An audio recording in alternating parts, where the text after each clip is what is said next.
It's the guts and it's the glory. 100 stripes, 100 stories. It's the Pledge of Allegiance on the 4th of July. It's them handwritten letters from home. It's them sleepless nights alone. It's his newborn baby he left with his wife. Mr. Red, White, and Blue, lay down, here's a line. Mr. Red, White, and Blue, for these stars and stripes, hey.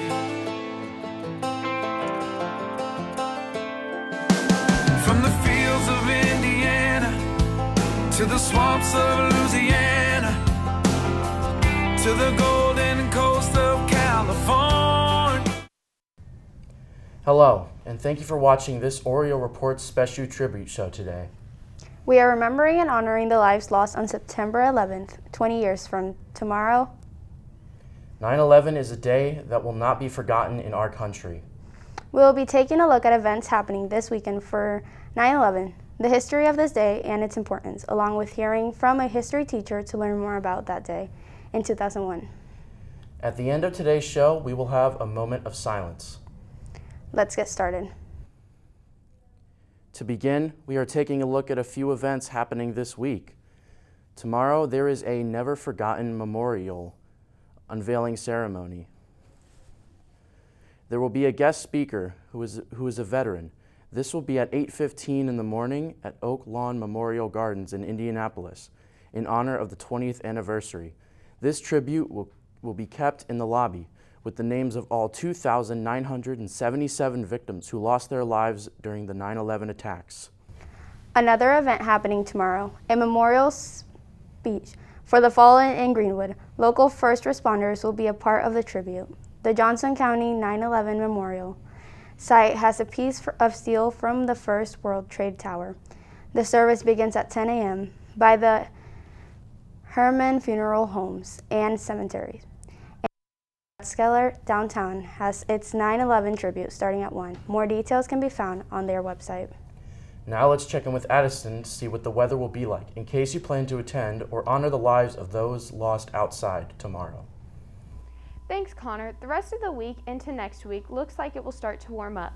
Today, the weather is looking mostly sunny with a high of 77 and a low of 57. Tomorrow on 9/11 will be mostly cloudy but will warm up a bit with a high being 83 and a low of 60. Sunday is going to be mostly sunny with just a few clouds in the sky with a high of 87 and a low of 71. And Monday we will return to school with rain. The high will be 90 and a low of 69. Stay with your Oriole Report for updates on weather next week, especially ahead of Junior Day of Caring and Homecoming. Back to you.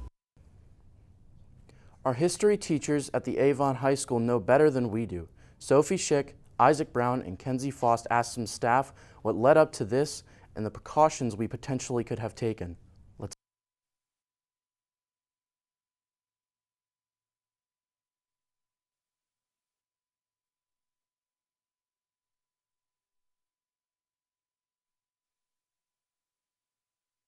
that you can casually joke about, especially not here. As you all know, the 20th anniversary of the September 11th terrorist attacks is this Saturday, and we at the Oriole Report thought that we would take some time to remember those who passed. For the rest of this package, we are going to showcase some interviews from Avon's history teachers to see their thoughts on this tragedy. So we are on with Mr. Vogel, and we're going to be asking him some questions. So Mr. Vogel, question number 1. Do you think with the state America and the Middle East was in before and leading up to 9/11 that it could have been possibly prevented?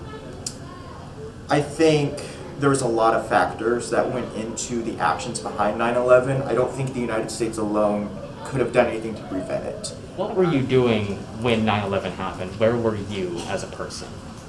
Yes, so this is actually a question I answer for my students every year when we get to 9/11. I say it's one of those events you always know what you were doing, similar to the Kennedy assassination for those that were alive during it. I was in school actually when it happened. All right, so it happened early morning on Tuesday the 11th.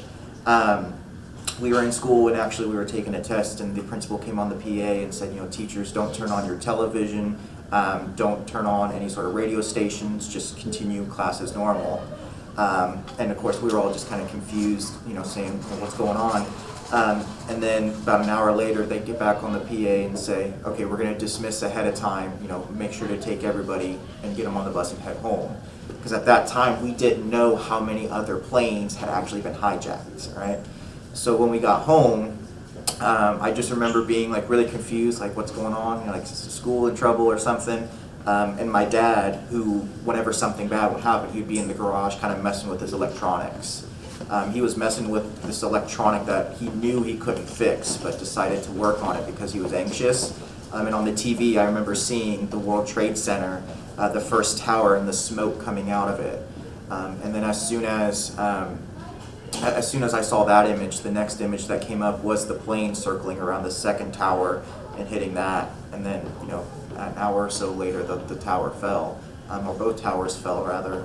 So that's the most vivid memory I have of it.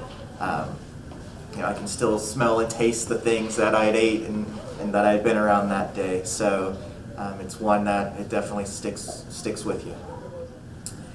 I would say it's events like 9/11 that remind us why we are in certain courses, right? Why are we having, taking these social studies courses, these history courses, not just remembering the facts and the dates and the people, but having these conversations and learning from them, right? After 9/11, there was this rise in anti-Islamic feelings, basically. So understanding that it wasn't the religion of Islam, it wasn't Muslims who did it, it was radical Islamics. Radical Islam that did it was an important thing. So I think this conversation here and talking about this, bringing awareness, is why we need to be in our courses, so we can learn and become better people from it. So It is important to remember those who died during and after the September 11th attacks. And from all of us at the Oral Report, thank you for your time. For AHS News, I'm Isaac Brown. And I'm Sophie Schick. Thank you. Many of us were not even born yet or are too young to remember September 11, 2001. But through stories and history of others, we learn about the importance of this day. Here is how some remember this day. This is as close as we can get to the base of the World Trade Center. You can see the firemen assembled here, the police officers, FBI agents, and you can see the two towers. A huge explosion now raining debris on all of us. We better get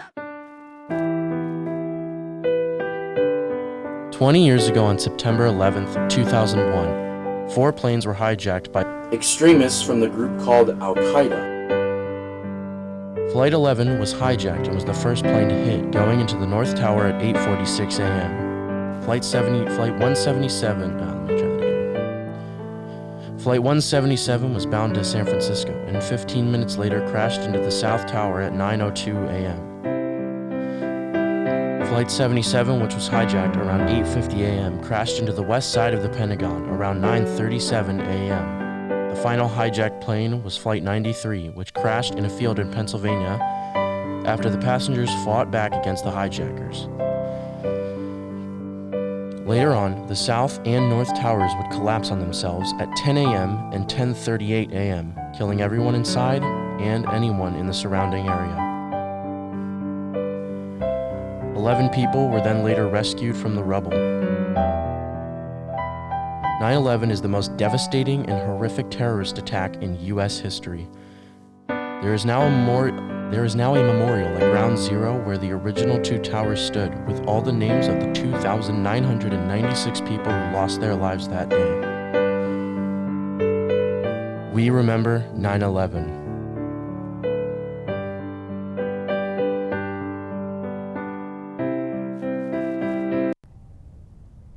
As we end today's show, we would like to have a moment of silence. We remember 9/11.